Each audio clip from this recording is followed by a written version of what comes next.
So students we have done triangles. Triangles ऐसे figure जो तीन लाइनों से बनते हैं, तीन लाइनों का closed figure is called a triangle. और ट्रायंगल जो है हमारा, वैसे तो हम तीन लाइनों से बनाते हैं, लेकिन उसके नाम में हम एंगल से उसका जिक्र करते हैं। तो तीन एंगल्स, तो एक ट्रायंगल में तीन लाइनें होंगी और तीन एंगल होंगे और ये बंद आकार होगा। तो इसमें जो सबसे पहले हमने एंगल समझना है। एंगल क्या है? एंगल जब भी दो लाइन सेगमेंट एक दूसरे से मिलते हैं, जिस पॉइंट पे मिलते हैं वहाँ एक कोना बन जाता है, उस कोने को हम एंगल करते कहते हैं। ये कोने हमें हर जगह मिल रहे हैं। हमारे दीवार से दरवाज़ा थोड़ा सा खुला हुआ है या दीवार के साथ दरवाज़ा बंद है, आपका बेड का कोना, आपके मोबाइल का कोना, टीवी का कोना, हर स्ट्रक्चर में आपको कोना पाएंगे आप, कैसा भी हो। आपकी चिमटी किचन में मम्मी जो रसोई के लिए में यूज़ करती है उसके में भी आपको मिल जाएगा। आपकी दो उंगलियों के बीच में भी आपको कोना मिल जाएगी जब वी शेप बनाते हो। इंग्लिश के बहुत सारे अल्फ़ाबेट्स में आपको कोना, तो जहाँ दो सीधी लाइनें जुड़ेंगी, किसी भी पोजीशन में जुड़े, वहाँ हमारा एंगल बनता है। तो एंगल, ये कोना हमें बताता है कि लाइन की कितनी एक दूसरे के बीच में एंगल जो है उसकी डिग्री कितनी है। तो ये डिग्री नापने के लिए एक इंस्ट्रूमेंट आता है जिसे हम इंग्लिश लेटर डी, उसका नाम भी उस इंस्ट्रूमेंट का डी है और उसकी शेप भी इंग्लिश लेटर डी के जैसी होती है, और इससे हम नापते हैं और इसके ऊपर 180 डिग्री एंगल होते हैं। तो पूरी लाइन जो है, एक सीधी लाइन के ऊपर एंगल है 180 डिग्री। तो अब हम एंगल्स को समझ लेते हैं, हम अपने ही बॉडी से समझते हैं। तो अगर हम बैठे हैं लाइन, अपनी पैर बिछा के, लंबे पैर बिछा के, तो अगर हम पहले बिल्कुल सीधी लाइन, सीधा खड़े हैं, मतलब हमारा सिर अगर है पूरा ही सीधा आसमान की तरफ, हम बिल्कुल सीधी पोजीशन में बैठे हैं, तो अब अपनी लाइन, दो जो बॉडी के पार्ट्स हैं, टांगों को एक लाइन समझेंगे और जो आपका धड़ है सिर की तरफ जाता है इसको एक लाइन समझेंगे। तो ये दो लाइनों के बीच में हमारा जो एंगल बन गया है, जहाँ पे कॉर्नर बना है, अब अगर मैं नीचे को झुकती जाती हूँ पैरों की तरफ, तो पैरों की तरफ जाते जाते मेरा एंगल जो है वो छोटा होता जा रहा है। इस एंगल को बोलते हैं एक्यूट एंगल, बिकॉज ये 90 डिग्री से कम है। ये 0 से लेके 94 डिग्री के बीच में एंगल जितने भी आ जाएंगे, जितना भी नाप होगा, उसको हम बोलेंगे एक्यूट एंगल। एंगल का नाप हम डिग्री में करते हैं और जो भी चीज़ मेजर की जाती है तो उसको हम यूनिट के साथ देते हैं। तो एंगल का यूनिट क्या है? डिग्री। अब अगर मैं बिल्कुल सीधे खड़ी हूँ, जो मैंने आपको बोला कि राइट डिग्री, इसको बोलते हैं 90 डिग्री का एंगल, राइट डिग्री एंगल। ये हमें तो मैक्सिमम मिलता है हमारी दीवार और दीवारों के कोने हो गए, ये फ़ोन की बात कर रही हूँ, टेबल हो गया, आपका लैपटॉप हो गया, बेड हो गया, इवन कि आपका तकिया हो गया, हर स्क्वायर और हर रेक्टेंगल शेप में आपको राइट डिग्री एंगल पाए जाते हैं। तो कोई भी आपका स्क्वायर जैसा है, राइट है, उसमें मतलब चार चार एंगल हैं। तो ये है आपका बिल्कुल राइट, इसको बोलते हैं 90 डिग्री। यहाँ पे आपकी डी के ऊपर भी 90 डिग्री दिखेगा। इसके बाद अगर आप पीछे की तरफ अब सोचें कि मैं थोड़ा सा तकिया लेके, सहारा लेके थोड़ा पीछे की तरफ बैठ जाती हूँ या बैठ जाता हूँ, तो ये अब आपका एंगल है, इसको बोलते हैं ऑब्ट्यूस एंगल। 90 डिग्री से लेके 180 डिग्री के बीच के जो एंगल हैं सारे ऑब्ट्यूस एंगल कहलाएंगे। और ये एंगल्स जो हैं, जैसे ही आप पूरे बेड पे लेट जाते हो, पूरी लंबी लाइन हो जाते हो, तो ये एंगल जो है इस पे हम बोलते हैं 180 डिग्री। हर सीधी लाइन 180 डिग्री पे है। आपकी लैपटॉप की एक साइड, आपके टेबल की एक साइड, बेड की एक साइड, दरवाजे की एक साइड, ये पूरी लाइनें हैं। ये सारी लाइनें किस पे हैं? 180 डिग्री पे। और अगर ये अब नीचे की तरफ हम इसको मोड़ें, तो अब हम एक सर्कल को सोचना शुरू कर दें अगर, तो नीचे की तरफ जाते हुए एंगल, इनको बोलते हैं रिफ्लेक्स सेक्शन। 180 डिग्री से लेके 360 डिग्री के बीच में जितने एंगल होते हैं वो सारे रिफ्लेक्स होते हैं। और जैसे ही ये पूरा गोल चक्कर पूरा हो जाता है तो ये होता है 360 डिग्री। तो एक 360 डिग्री एंगल से ज़्यादा एंगल्स दुनिया में नहीं है। तो यहाँ पे नाप खत्म हो जाता है। इससे 361 डिग्री का कभी भी कोई एंगल नहीं होगा। ये पूरा गोल एक एंगल है। हमारी धरती पूरी 360 डिग्री, और आपने बहुत बार सुना भी होगा 360 डिग्री व्यू, मतलब आप पूरा एक चक्कर काट जाओ तो मतलब आपका 360 डिग्री हो जाता है। तो ये लाइन अगर घड़ी का एग्जाम्पल लिया था, तो हमने बोला घंटे की घड़ी को अगर 12 पे हमने फिक्स कर दिया और सिर्फ मिनट की घड़ी चला रहे हैं, तो अब देखो कि पूरा घूम के वापस 12 पे आ रही है। तो ये पूरा जो उसने एंगल, दो लाइनें थी, एक लाइन हमने खड़ी कर दी, दूसरी लाइन को हमने चलाना शुरू किया, दूसरी सुई को चलाते चलाते हमने पूरा उस सुई को घुमाते गए, तो वो पूरा घूम के वापस जब 12 पे आ जाएगी, वो पूरा उसने कितना एंगल कवर कर लिया? उसने कर लिया 360 डिग्री एंगल। अब एंगल से बना है ट्रायंगल, 3 एंगल से, और ट्रायंगल के तीनों एंगल्स का जोड़ हमेशा 180 डिग्री होगा। तो ट्रायंगल जो है वो आपके कहाँ तक बन सकते हैं, वो सिर्फ आपके ट्रायंगल बन सकते हैं 179 डिग्री तक। उसके बाद आपकी सीधी लाइन आ जाएगी। सीधी लाइन से कोई ट्रायंगल नहीं बनता, क्योंकि उसको तीसरी लाइन जोड़ नहीं सकती सीधी लाइन को।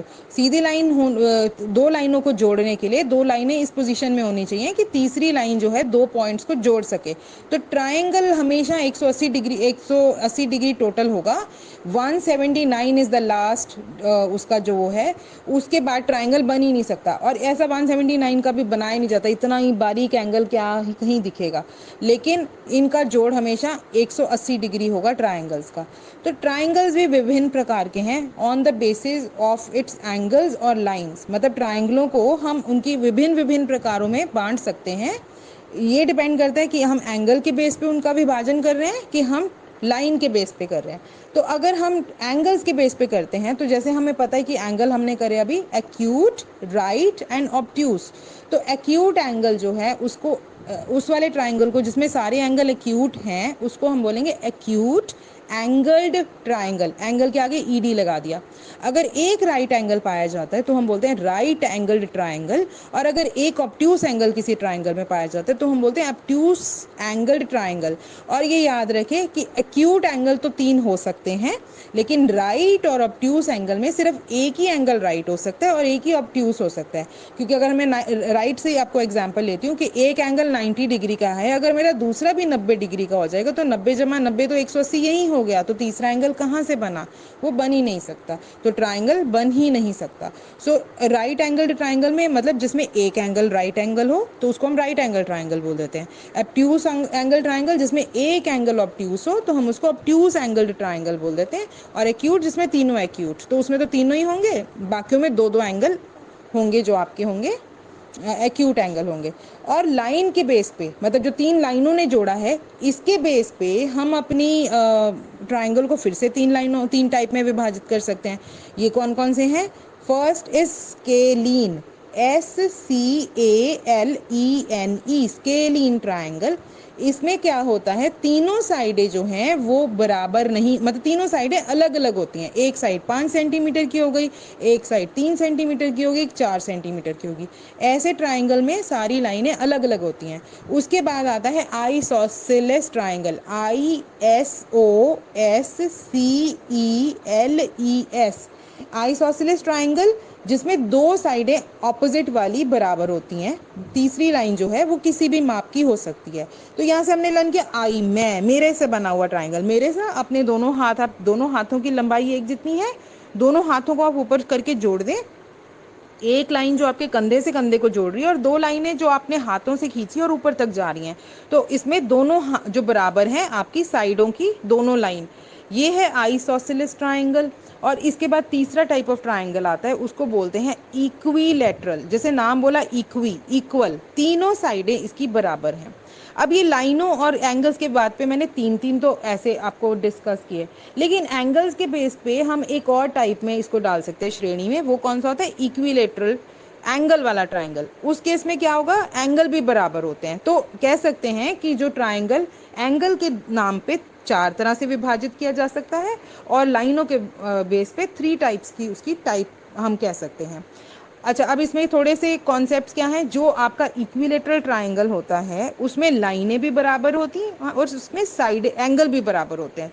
साइड्स और एंगल दोनों ही बराबर होंगे। एक साइड अगर उसकी 5 सेंटीमीटर की है तो बाकी दो भी 5 सेंटीमीटर की होंगी। और इसमें तीनों एंगल 60 डिग्री के होते हैं, क्योंकि 60 जमा 60 जमा 60 180। तो equilateral triangle always has 60 degree का एक एंगल। लाइन उसकी डिपेंड करती है कितने लाइन का है वो, पर जितने की लाइन होगी वो तीनों लाइनें बराबर होंगी।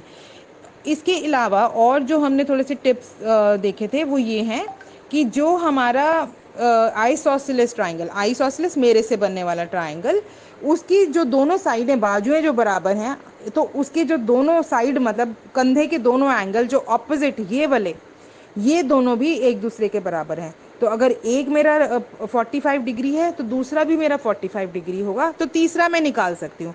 45 प्लस 45 90, 180 में से 90 मैंने माइनस किया तो 90, मतलब ये वाला कौन सा बनेगा, ये राइट एंगल ट्राइंगल बनेगा। अगर मेरे दोनों एंगल 30 डिग्री के हैं तो 30 प्लस 30 60, 60 को एक 180 में से माइनस करूंगी तो मेरा बन जाएगा 110। तो ये वाला एंगल अब कौन सा होगा, ये ऑब्ट्यूस एंगल होगा। तो इस तरीके से हम एंगल्स कैलकुलेट भी कर सकते हैं। अच्छा, जो एक्यूट एंगल है आपका वो कोई भी टाइप उसमें आ सकती है, वो स्केलिन भी हो सकता है, आइसोसेलेस भी हो सकता है और इक्विलेटरल भी हो सकता है। और लास्ट जो हमने करना है ऑब्ट्यूस एंगल का, हमने फैक्ट लर्न किया था कि इसमें जो सबसे लंबी लाइन होती है वो कौन सी होती है, डायगोनल लाइन होती है।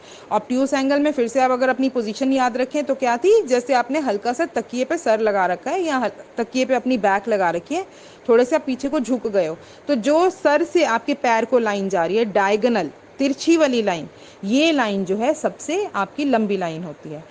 इसके बाद एक चीज़ और जो मैंने आपको बोली थी कि इनको लिखते कैसे हैं, दर्शाते कैसे हैं। अब आप एंगल्स को एक एल शेप छोटा सा स्ट्रक्चर बनाते हो और उसके बाद उसका नाम लिख देते हो जब हम एंगल की बात कर रहे हैं, क्योंकि एंगल का हम नाम एक ही देते हैं।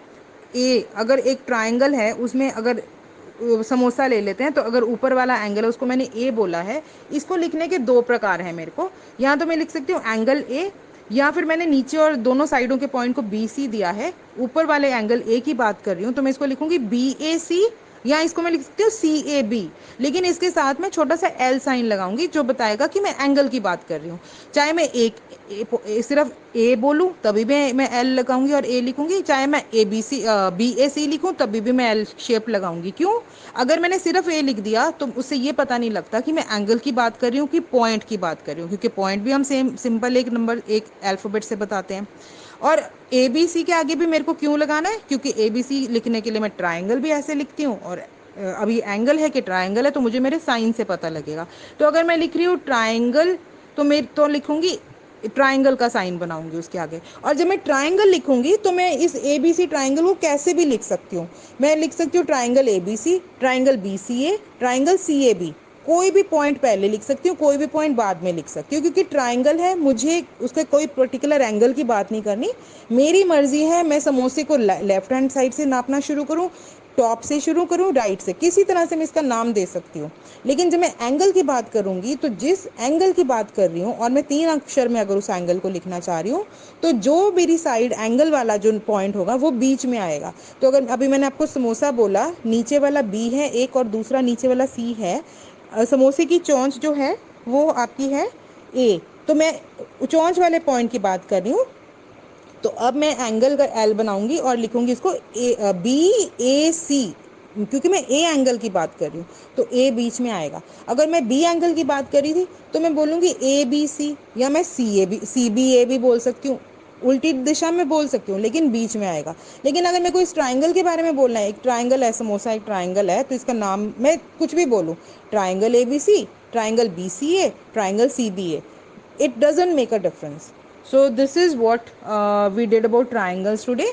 तो हमारे को कैलकुलेट करने आएंगे, क्वेश्चंस आ जाएंगे, हमें दो एंगल्स दिए गए हैं, तीसरा एंगल बताना है, या हमें साइड्स दी गई हैं उसके बेस पे बताना है। और बाकी ट्राइंगल का जो फॉर्मूला था हमारा, जो एरिया और पेरीमीटर, दो इंपॉर्टेंट चीज़ें ज्योमेट्री की, तो ट्राइंगल का एरिया है half base into height. Base हमें पता होता है नीचे वाली लाइन, हाइट हमें दी जाएगी, सिर्फ और सिर्फ हाइट हमें कब पता होती है, राइट एंगल ट्राइंगल में अगर सीधी लाइन, तीसरी लाइन का नाप हमें दिया गया है तो सीधी वाली लाइन का, तो वो हमारी हाइट है।